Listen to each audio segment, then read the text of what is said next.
can all join palms and repeat after me. I take refuge in the Buddha. I take refuge in the Dharma. I take refuge in the Sangha. Keeping the palms joined.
Good evening.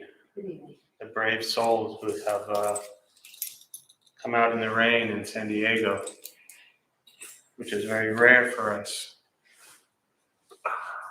I intended to come last time it was raining and didn't make it out the door, and I said, I'm going This time I think you bring the rain with you, I think is what happens. So welcome and to our millions of YouTube followers. Thank you for joining us. We'll go ahead and start with a meditation practice. There's a couple things I'll tell you before we begin. Nothing's going to happen to you. You're not going to float away. You won't have any mystical, magical experiences. The mind that races all day long is not going to shut off. Don't judge your practice, meaning don't ask yourself, is it working or not working? Are you doing it right or doing it wrong? We're just going to sit, we're going to breathe. You'll hear sounds inside the room, sounds outside. This is life. Life is filled with sounds, and the practice is to learn to get quiet within all of the chaos. Posture, if you are on a cushion, often it helps slide into the front third, pushing the stomach forward, allows the back to straighten. If you're on a chair or the bench or however you're sitting, also trying to sit up straight, relaxing the shoulders, hands can be on the knees or in the lap, whatever is comfortable. I will guide us as we begin, and we'll settle into a little bit of silence. Most important with the practice, do not expect anything. We're just going to sit and breathe.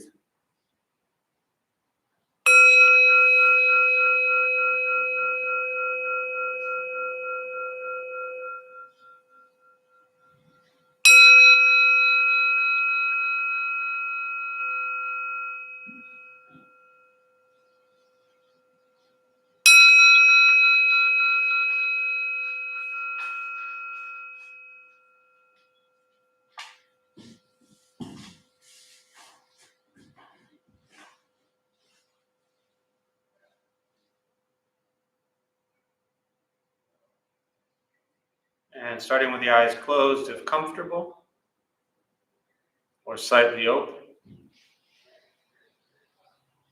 Mouth is open or closed. We'll start with taking 3 deep breaths, slowly.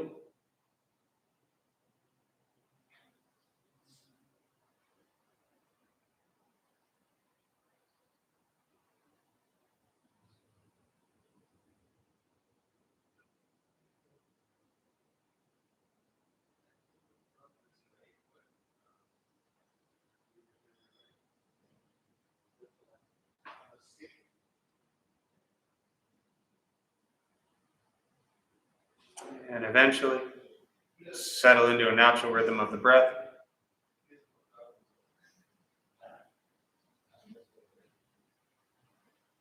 Noticing the mind as it wanders, jumping from thought to thought.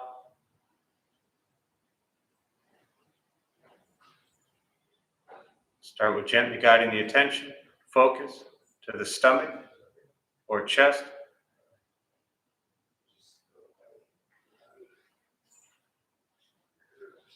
Breathing in, feel them rise.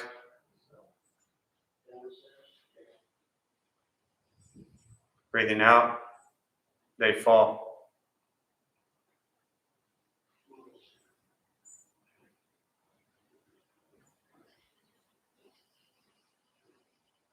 Simply continue this practice,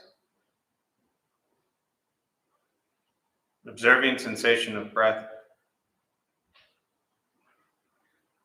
expecting nothing but to sit and breathe.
And as the mind wanders, lost in thought, recognize it, release that thought, return to breath.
Breathing in, follow breath in.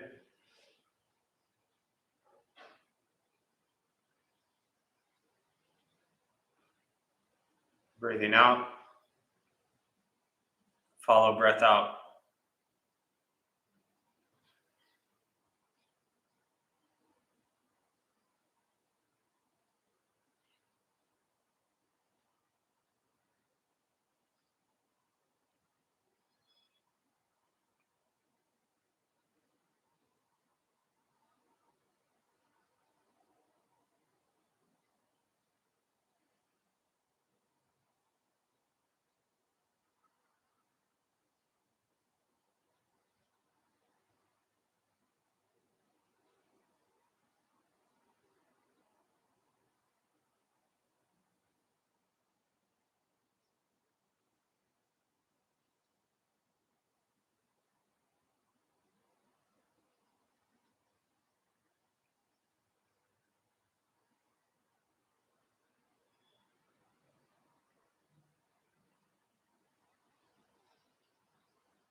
letting go of expectations, letting go of judgment from the practice.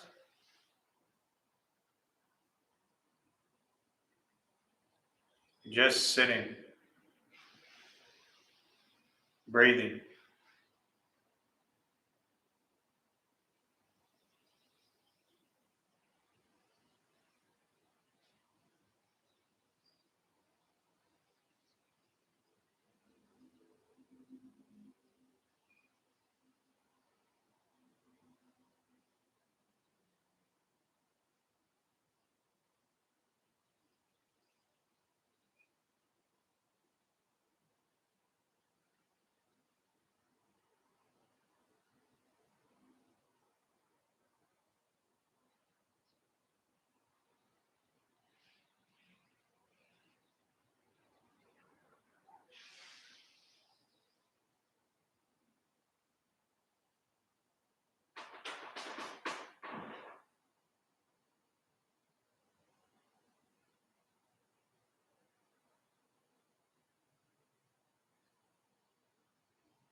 Keeping the mind alert,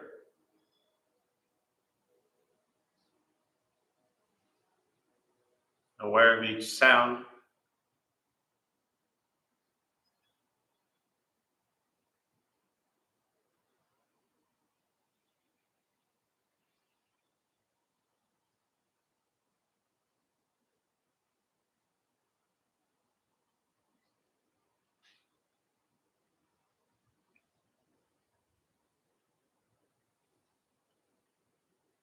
each thought,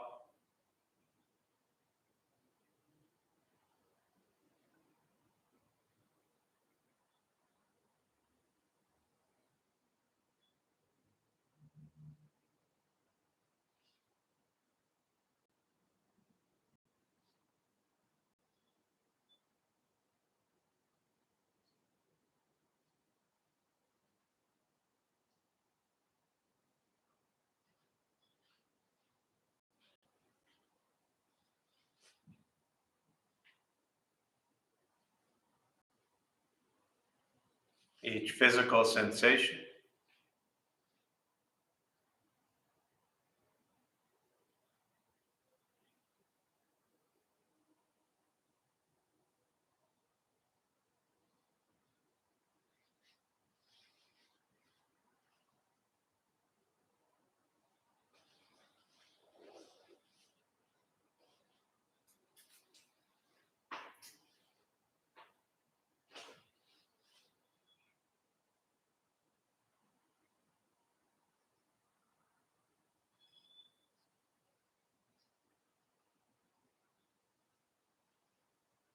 Yet concerned with nothing but sitting, breathing.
And with the body still, rested,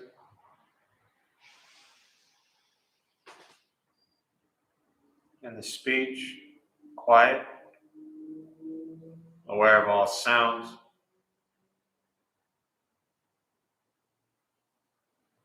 and the mind learning to settle, know what it's like to just sit and breathe.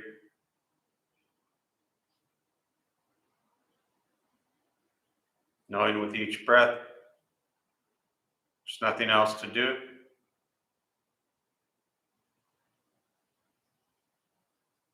Nowhere else to go. No one else to be.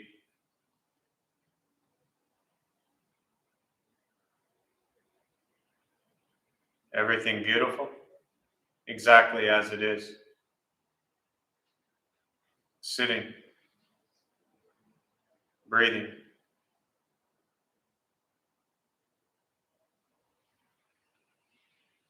And once again, taking 3 deep breaths, slowly.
And as you slowly open the eyes,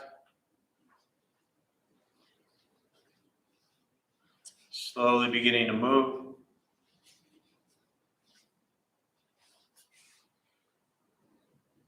And most important, with the practice of meditation, is to recognize how you feel now, immediately after. Compare this to how you typically feel throughout your day. Recognize the difference, if there is one.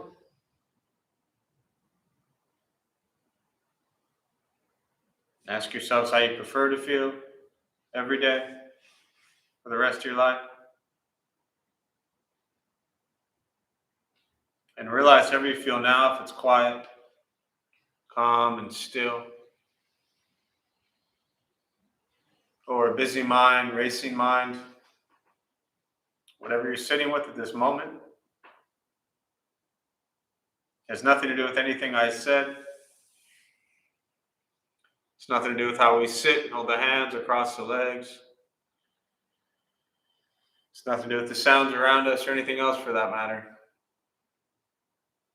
It's everything to do with your own mind and your own mind's reaction to an external condition. This is what the Buddha called pratitya samuppada, means dependent origination. This is the basis of the Buddha's awakening. The word Buddha simply means awakened. He was a human being, no different than any one of us. He began to understand why he suffered, why he got angry, sad, depressed, stressed, anxious. He began to understand the causal relationship of all phenomena. And what that means, very simply, for all of us, regardless of where you come from or what you believe in or where you think you're going, your whole life is filled with things that happen. You react. More stuff happens, more reactions. That's it. This practice is simply learning what it's like to respond to something quietly, peacefully, still. Because for most of us, the way you responded to the last 20 minutes is quite different from how you respond to everything else that's happening throughout your day. So all we're working on is closing the gap to where the way you feel now is closer to how you feel always. Just as driven, motivated, productive, successful, whatever that means to you in your respective lives. With a mind that's steady, clear, focused, distracted by nothing, disturbed by no one. It's not an easy practice. It's not necessarily fun, but meditation is free. Buddhist practice is free. Sitting, breathing, becoming aware of what you think, what you say, and what you do. That's it. So much of our lives is tied to our thoughts and efforts to change or fix or control things outside of our own mind. And this is where the struggle really begins. That the only conflict that we have any potential ability to deal with is our own minds. And that's where it starts. Because if we look at any sort of conflict we face, all we can control is what we bring into it. We cannot control what the other person or place or people or views do. Just us. And for me, that's always been the most beneficial part of this practice, is recognizing that what I think, what I say, and what I do is what I have control over. And that's hard enough.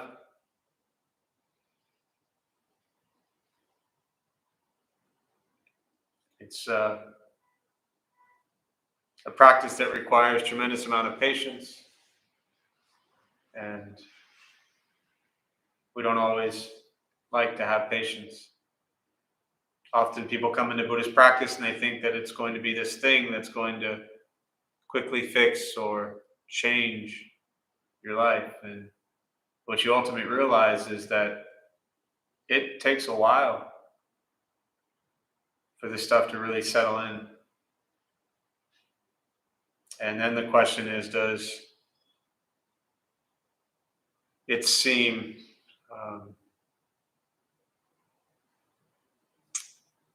or I should say, do you as an individual have the ability to just sit and allow yourself time to change the way you think and the way you act?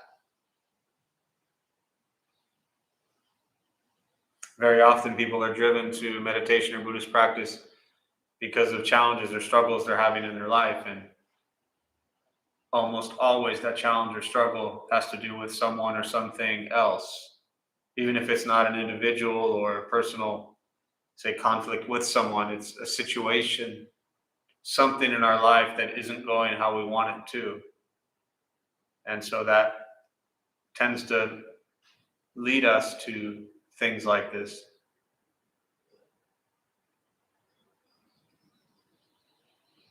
But all it does is creates an opportunity for us to sit with what that conflict and challenge and difficulty is. And then we begin to realize that if we shift our view, our perception, our relationship to whatever that situation or person is, then everything changes and life can be okay. But it takes time. And I suggest that, especially for those who might be new to practice, that you really give yourself a bit of time. And when I say a bit of time, I mean, a good few years.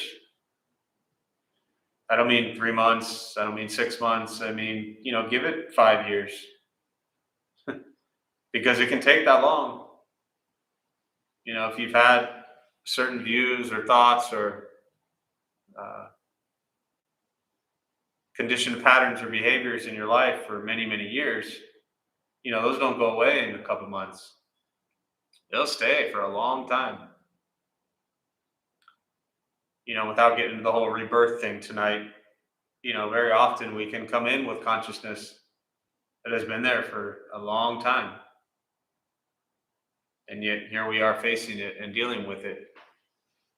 And it can take quite a while. So practice will be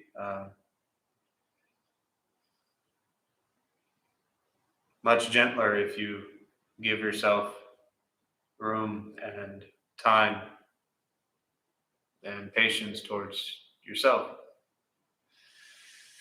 So with that, I'll pause, and as always, I really just prefer to respond to questions. Meditation, Buddhist practice, I'd rather address what's on your mind. And as you are the brave souls that have come out tonight, in addition to our millions of YouTube followers, welcome. I'll open up to questions, thoughts, meditation, Buddhist practice, anything you're sitting with. As always, I'd much rather address what's on your mind. So we'll open up to questions.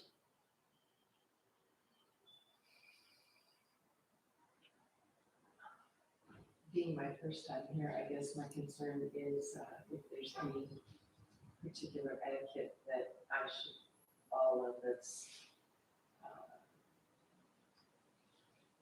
expectation isn't a Sure. word here, but it's Yeah. No, it's a great question. The question for those who didn't hear it was, being that it's your first time here, is there any sort of etiquette that you should be aware of or follow? And my initial response is the fact that you actually have a recognition and awareness to ask the question says you're going to be just fine. Does that make sense? It didn't. I never answer questions directly, anyways. But I know that didn't answer your question. I'll probably ramble a little more on that. But that's the most important thing, is the fact that for your first time here, is your first introduction to Buddhism as well, all brand new. I started meditating in May on the Calm app and came across Tara Brach. Oh, beautiful. And Jack Cornville. And Okay. I can't get enough of it. And over the last couple of months, I really feel like I want the community that's with it. Yeah. I follow her online and watch her broadcasts, and they're wonderful. Yes. I just want some community around that because I just feel it's wonderful. And then I watched a couple of your videos, and you've referenced a couple of books, so I'm interested in Sure. those out. Oh, so you've heard me ramble before, so you're not totally brand new. Well, just in the last week. Yeah. I wanted to come on Thursday, but it rained. Yes. I had watched the Wednesday night one. Nice, with Alex. Yeah, and then I watched yours on Tuesday probably, or Saturday. Yeah. Saturday. I just watched it. Sure. It wasn't Saturday when I watched it. But Mm-hmm. I have a Saturday morning engagement, so unfortunately I can't make those. But Sure. Yeah. Yeah. So I still, and I'll ramble a little bit more, but I still stick to my first response, which is the awareness of etiquette around what we call Sangha, Buddhist community, brand new. The fact that that even crosses your mind is beautiful, and says you're on, your intention is there and you're on the right path. As far as, specific etiquette, to broaden it a little bit, Buddhist practice has been around for 2,500 years. And at the time in India, 500 years before Christ, when the Buddha was born, Siddhartha Gautama as a prince, and then became called the Buddha, which just meant he was the awakened one, and he taught for 45 years, and he died at 80. There was ritual and etiquette that they had at that time.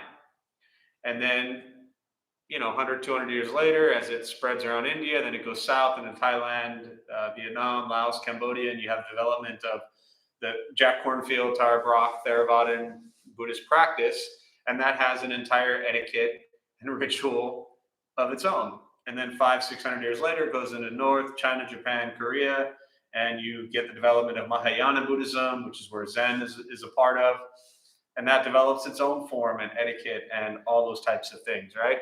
Then it goes into Tibet, same story. It's there for 1,000 years on its own, and meshes with Tibetan culture and becomes a crazy, fun, wild, loud, colorful Buddhist practice, right? They wear funny, cool hats and things like that. So, and then, over the last 100 years, really, especially I would say 50, 60, 70 years in the US, as Buddhism has entered, it then takes on a life of its own here in this culture. And what you have predominantly in Western cultures is Asian Buddhist practices coming in, and pieces of that come over as well. Does that make sense so far? So with that very brief little bit of history, then the question is like, okay, well, so what is the Dharma Bum Temple? How do we, we've been here 15 years. We typically see 600 to 800 people a week through this place, pre-pandemic days and things like that. What is the culture here? The culture here, first and foremost, is show up as you are, with all of your mess, all of your, nothing personal, right? Talking in general sense, all of your mess, all of your madness, all your craziness, all your confusion, wear a hat, don't wear a hat, all those types of things. Just be you. That's first and foremost most important to us. After that, when we started the temple, those of us from the beginning, we came from more specifically a Taiwanese Buddhist practice, and that had very specific rituals with that. But what I saw at the Buddhist temple where I was at, 2003, where I started, I called it a revolving door, where you'd see all these Western people really curious about learning Buddhist teachings, but they would show up and it would be in another language. There would be the monks and the nuns and the bowing and the chanting and the robes, and culturally it was really difficult for Western people to really feel connected. So we created Dharma Bums to really strip away a lot of the cultural barriers and a lot of the ritual and form that I just very briefly touched on, to bring what is the essence and the heart of Buddhist teachings without ritual and culture. We have a shoe rack at the door. That is a sign that says we'd like you to take your shoes off. Now, we've never kicked anyone out for wearing their shoes, but most people are cool with that. Since we reopened a few months back, we've asked people to wear masks now, and it's required. We'd love for you to not scream and yell and punch anybody while you're here. Other than that, you're kind of okay. I do think it's really fun, as you, and these are crazy times right now, temples are not open the way they were before. They're just, people are just not wanting to be around a bunch of people right now for obvious reasons. And in other times when traditional temples are open, they're really fun and cool to check out, to go to a Southeast Asian, a Thailand, Thai, Lao, Cambodian temple, to go to a Japanese Buddhist temple, to go to a Taiwanese Buddhist temple, see, there's Escondido has a Tibetan meditation center. You have Deer Park Monastery, Meta Forest. We're really spoiled in San Diego. So explore all of that is really cool, and just see what it does to you. how it sits with you, what you're drawn to,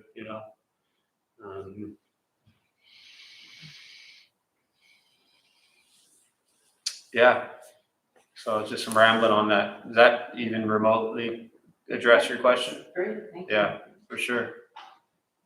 Thanissaro Bhikkhu Ajahn Jeff, Tan Jeff, they call him, up at Meadow Forest. He's one of the main translators of the Pali Canon. And if you're into Jack Cornfield and that lineage, that Theravada tradition, that's the Pali Canon, that's where it's coming from. So when the time is right, getting up to Meadow Forest and around there, you probably appreciate that as well. But did you say that's the one in Escondido, yeah. It's actually Valley Center. Right? Valley Center verse, yes. And I just wanted to. can I Go ahead, comment something? please. I just wanted to say, Thanissaro Bhikkhu, I listened to his Dharma talks. I think I got turned on to them by Travis. Yeah, Who's another I'm sorry. person here. Yeah. And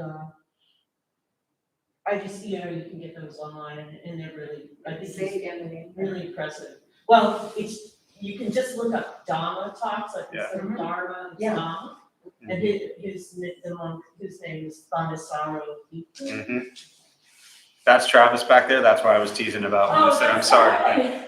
So before you leave, we'll get you. There's a whole library filled with his books. They're all free. Just take them, and that'll also give you reference to who we're speaking about, and then you can just Google it from there and end up on the site. But yeah, really. Have you been up there yet to Meadow Forest?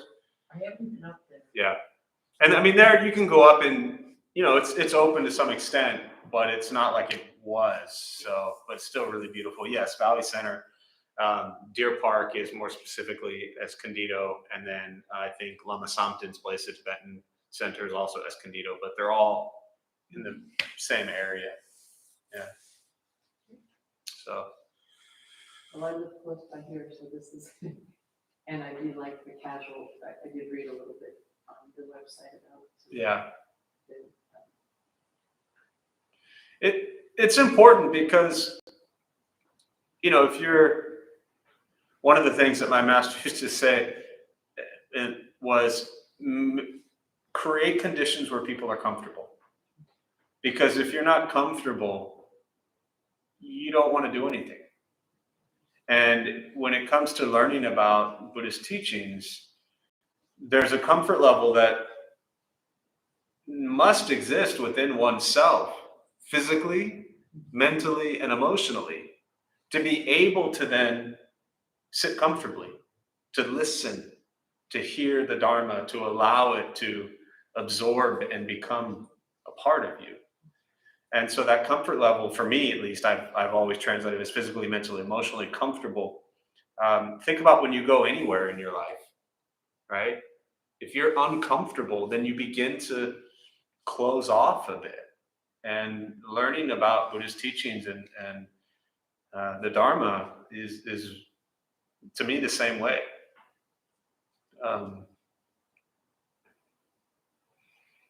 So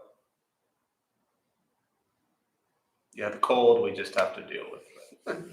yeah, That's why we got jackets, right? yeah, I'm comfortable now. Yeah, More than I was in my house working. Yeah. So. for sure. What else? Other questions? Meditation, Buddhist practice, anything that's on your mind?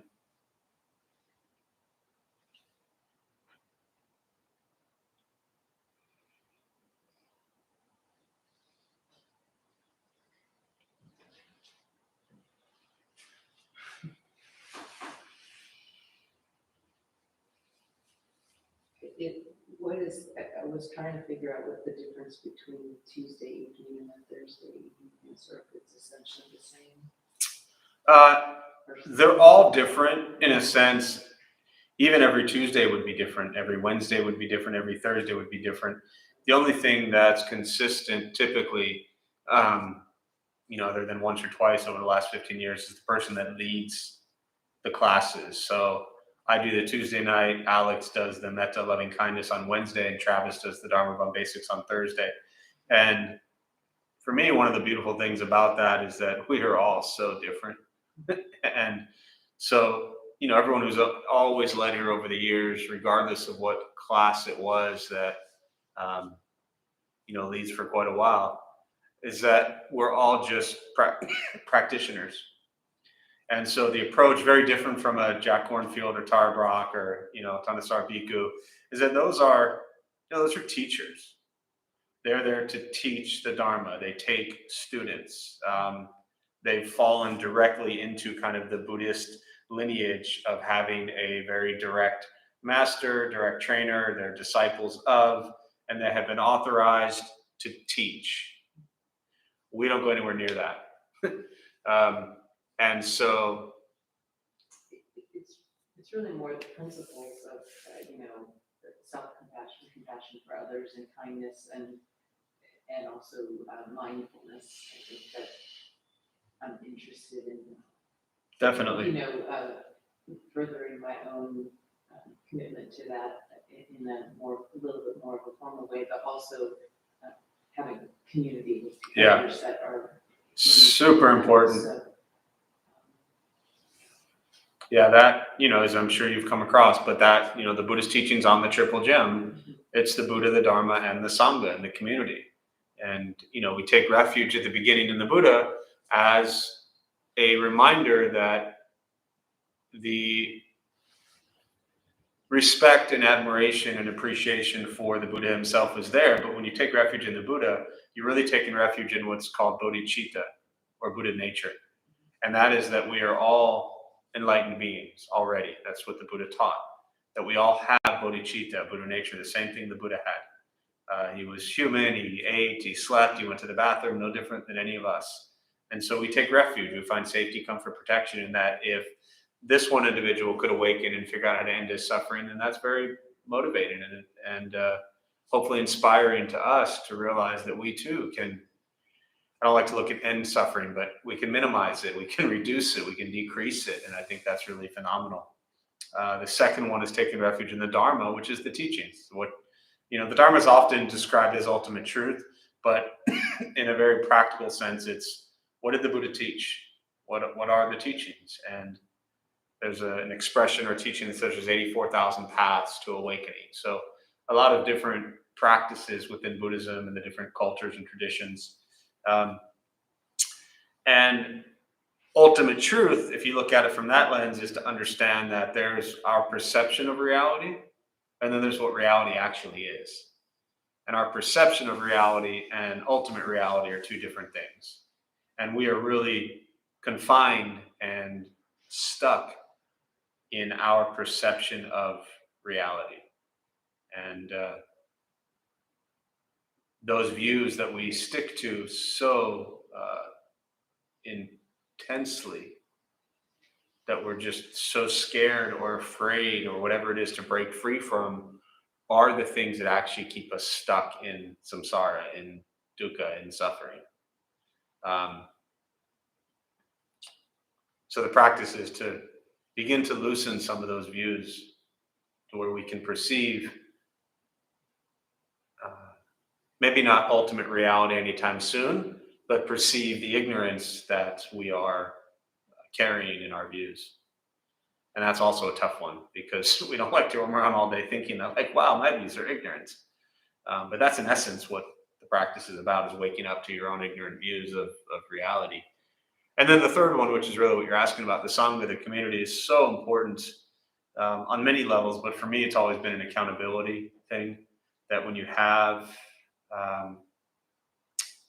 other people that you sit with and practice with, you hold each other accountable, you challenge each other, you question each other, you push each other, you inspire, you motivate, you forgive, you all these types of things that occur in any sort of community.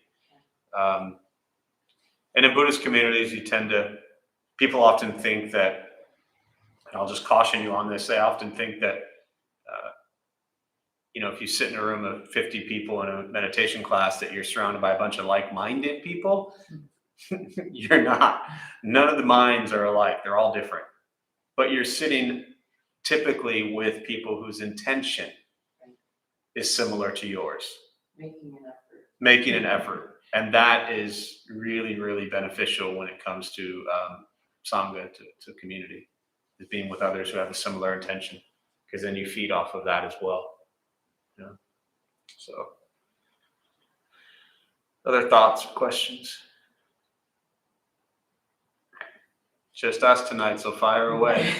Go Well, for I it. just thought I'd just throw out. Yeah. You know, the idea of Sangha, I think that's why when I came in, I saw it was just you two, I sat right here. Because Yeah. I figured we got a little group here. Right. It's just us. Friendly, you know? Yeah. Yeah. It is. It's, you know, and I think little things like that, like, they're important. You know, that effort, that intention shows that you, an absolute stranger, care about somebody else who's here. Because what that says to me is, and you've heard me say this enough, that if somebody is here, right, what does that mean? They're struggling. Nobody comes to these things because, you know, you didn't seek out and find Tara Brock in cornfield online one day because your life is perfectly peaceful and happy. And it just doesn't work that way. Nobody's cruising along perfectly happy for the most part and digs into meditation or Buddhism. They're struggling. And so to me, that says there's this recognition that if somebody is here, they're struggling. And that makes them the same as me. That's, to me, the beauty of what Sangha is the recognition that other people are struggling, and that as a practitioner, we do what we can to help. That's what's called the Bodhisattva practice. The Bodhisattva path is to help others with their own suffering. And little things like that are so beautiful. So thank you. Yeah.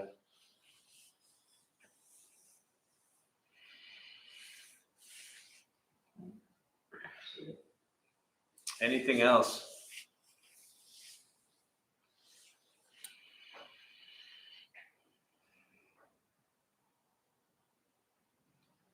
And we can wrap up a little early too, unless y'all have anything else. All right, so we'll go ahead and we'll join palms as we close. May the benefit of this practice be shared with all beings in all directions. May all beings be at peace. May all be free from suffering. May any merit gained from this practice be transferred to the more than 4 million lives that have been lost during this pandemic, and to their family and friends who continue to suffer at this time, and to Daniel Wooten during his time of rebirth, and to Mark and Nancy and their family who suffer as well. May they all be at peace and free from suffering. May we all be at peace and free from suffering.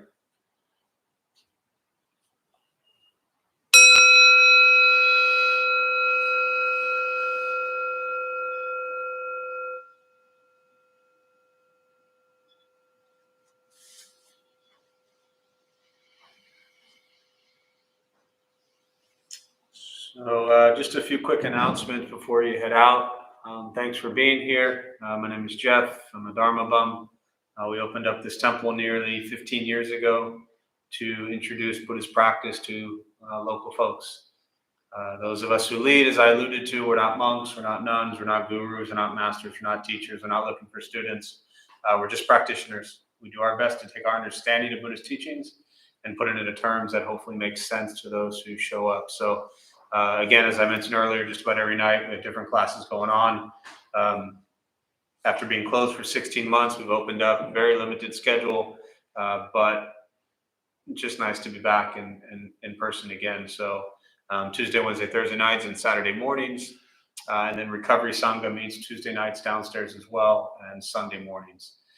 So any class you can just show up. The Tuesday recovery and the Saturday morning do require an RSVP just because they fill up. But other than that, you can just show up anytime. So temple's still closed right now during the day. We do sit Monday through Friday, 8 and 8:30. So there's no class. It's just a silent sit. So somebody hits the bell, you can do a 25-minute sit, and then that repeats starting at 8:30. Other than that, just glad you're here.